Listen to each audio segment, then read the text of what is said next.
Archaon's ascension into a truly formidable foe is one of the best things that's happened in Total War Warhammer 3. Today we're going to watch him take on the Vampire Coast. No Harry to be seen, so it's just a nice, clean, and classic Vampire Coast versus Warriors of Chaos replay. Archaon going to be leading the way. As I said, we've got the Swords of Chaos to back him up. Some Marauder Horsemen throwing axes out in the van on the sides. We've got some Hellstriders on the opposite side. Some Marauders and Chaos Armored Trolls with some Chaos Warrior Infantry mixed in as well. Mostly all Marauders, but a couple of Chaos Warriors. For the Vampire Coast, Noctilus is going to be coming in on his classic Necrofex. We've got some Zombie Pirate Gun Pistol Mobs as well. Some Handgun ROR here with their bayonets, of course. We've got some animated Hulks, Fellbats up in the air, Queen Bess, lots of deckhand halberds and swords mixed. So it should be pretty interesting. Not too many deck droppers, just the Salt Lord Scuttlers, the Regiment of Renown, which is now already pushed forward to do some skirmishing. This is probably the best unit type in this matchup, just overall from the Vampire Coast perspective. Warriors of Chaos really don't have great answers for flying skirmish units. Somewhat of a weakness, so yeah, these deck droppers in general, but especially the bombers can be quite effective. But yeah, the handguns would have been good in this situation too, to potentially try and take on Archaon. This build for Vampire Coast really doesn't have a lot that will be a good answer for him, so he's just... the Vampire Coast player here is just going to have to rely on kind of grinding him down with halberds, trying to block him in, maybe focus fire with the gunnery white. Problem with Gunny in this particular replay, though, is he has been brought on foot, which is not the biggest issue. It does make him quite a bit cheaper, less armor, obviously.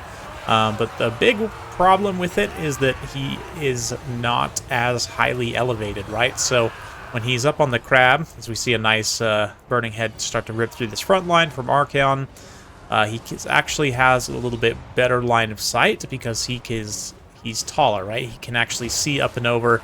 See there, he just absolutely friendly fires one of his own zombies, and that's one of the problems with him just standing on his own 2 feet. The crab gives him an elevated firing platform.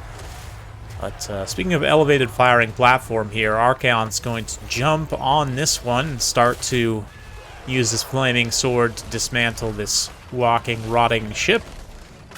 Not weak to fire, you know, I guess the wood is too wet just permanently to be weak to fire in any way. Actually never thought about that before, but there you go. But Archaon, formidable combatant here, as he is, with just overall incredible stats, plus Spirit Leech.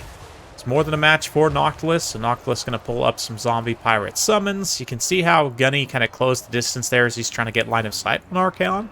Swords of Chaos do make their way up and around the flank, manage to find a weakness. This Vampire Coast player is pretty spread out, which is a good thing oftentimes. Most new players actually clump up too much, but here it is going to be a problem because the zombies are so slow to respond, right? And the Swords of Chaos are able to get in and mostly shut down Queen Bess. So even though, you know, they're likely to take a lot of damage from these zombies in the process, they pretty much paid for themselves.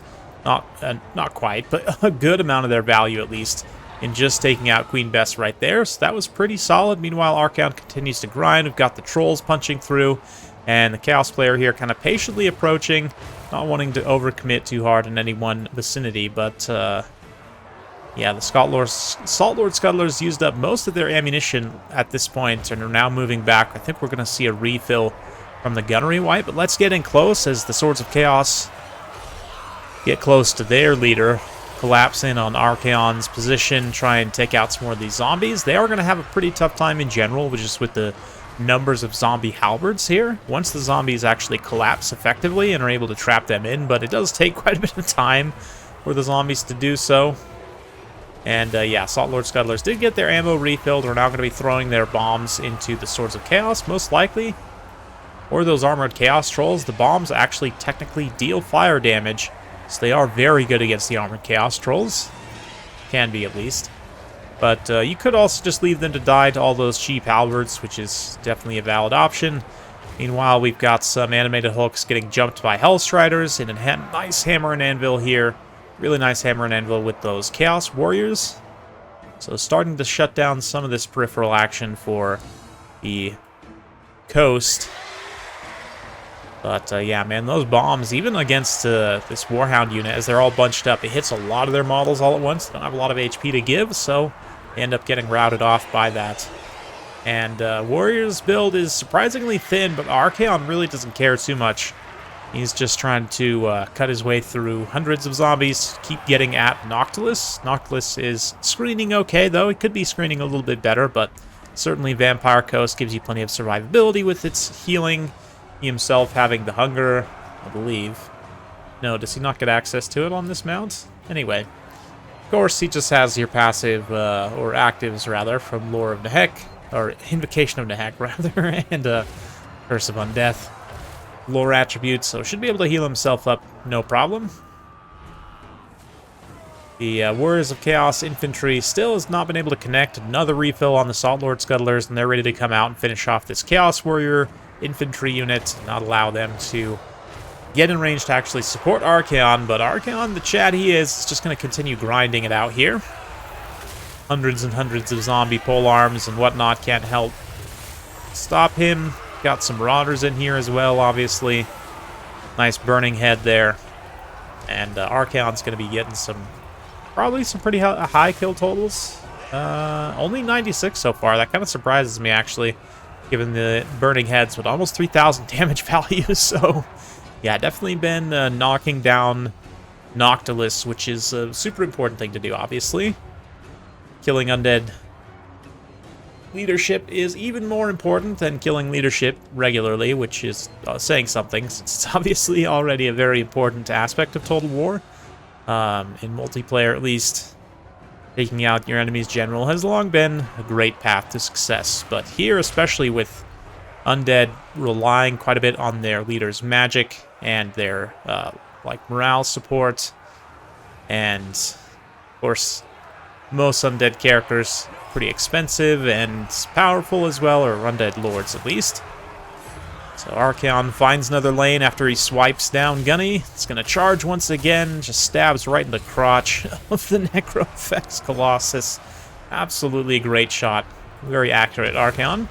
And that Count Noctilus, as a result, still suffering once again, just going to walk through his own units there, but he is much slower than Archaon, so even as he does screen and he kind of walks into the Marauders here, just allows Archaon another opportunity to do a little drive-by on Gunny and then go charge Noctilus again once he's able to disengage. Sets up a beautiful burning head as well, which is going to roast out another big swath of zombies, start to pop a few of these units into crumbling and even disintegration. But the Salt Lord Scuttlers, surprisingly, have still survived all this. They managed to get tangled up a little bit in melee, but mostly survive, and continuing to drop the last of their bombs. Pretty good damage on those Chaos Trolls, plus you lower their armor for anything else that's going to be fighting them in melee, so yeah, those Salt Lord Scuttlers definitely paying dividends. Will it end up mattering? Gunny, besides providing ammunition to them, really hasn't done much. Only 189 value in and of himself, so that's why I think if you're going to bring him, worth it to even cut like one zombie halberd, just to, again, giving that elevated firing platform off that crab so he can get more consistent hits against Archaon. You would think that Archaon's such a tall target, Gunny would still be able to have line of sight on him, but especially with this kind of hill that the Vampire Coasts have been fighting on, really haven't been doing them a lot of favors. So Archaon once again on the cycle charge. Warriors run in, Warriors run out. Same with the Trolls. They're going to support briefly and then immediately want to run away, but Archaon doesn't really care as long as they keep soaking some of the zombie hits for him, and especially continue whittling down these halberds, all of which have, again, gotten some really nice value. Zombie halberds being some of the most cost-effective and best halberds in the game, in my opinion. Doesn't mean they don't get roasted by a nice burning head, though, and one final rip across the front line there from the big flaming skull. That should just about do it. Man, these zombies are tenaciously holding on, though, despite their broken leadership. Archaon is actually getting hit by Gunny now, some, since the battlefield's relatively clear. He's taken some hits, but still has enough HP. Try and charge in and finish off Count Noctilus. One more spiteful zombie summon to try and keep things in his favor, and thankfully this Marauder unit has engaged Gunny. It's going to prevent him from shooting Archaon in the back. He does actually finally have a really good opportunity to try and snipe Archaon. It's actually a pistol mob summon here, again, to try and just do damage to Archaon. The pistols, yeah, have 3 AP per shot, which is pretty decent for a unit that cheap with that many models. Actually, we'll do some damage to Archaon, but will it be enough? We got these Marauders again coming in for a final engagement. Chaos Warriors coming back from route as well, and all the support for Vampire Counts, or Vampire Coast rather, is gone. I mean, good old Noctilus technically is a Von Karstein after all, but yeah, here comes Archaon once again, delivering the Shin Strike, and that should be just about it. A little Spirit Leech just to help speed the passing of Noctilus. Great big skeletal hand just trying to rip him off the top of the crow's nest, I guess. Is what it kind of looks like. Oh, man. Absolutely beautiful new spell effects. Salt Lord Scuttlers charge in. They're going to just try and provide a little bit of HP soak, but it's not enough. Archaon's just too strong. Too much of an absolute Chad. 5,400 damage value.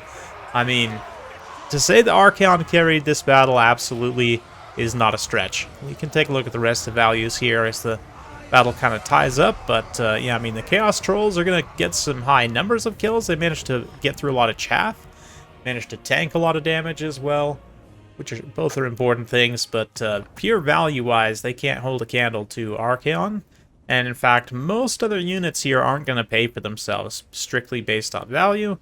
Actually, is Archaon the only one to technically pay for himself on value? But boy, does he. 57,000 damage dealt. That's just insane. Absolutely insane. From the Vampire Coast perspective, I mean, they played certain units quite well. Bess was definitely a tough one. And again, I think that the spread formation was a little bit too much there. You need to stay tighter on Bess with at least a couple of halberds there to try and prevent that from happening for a little bit longer. Use up a little bit more of that ammunition.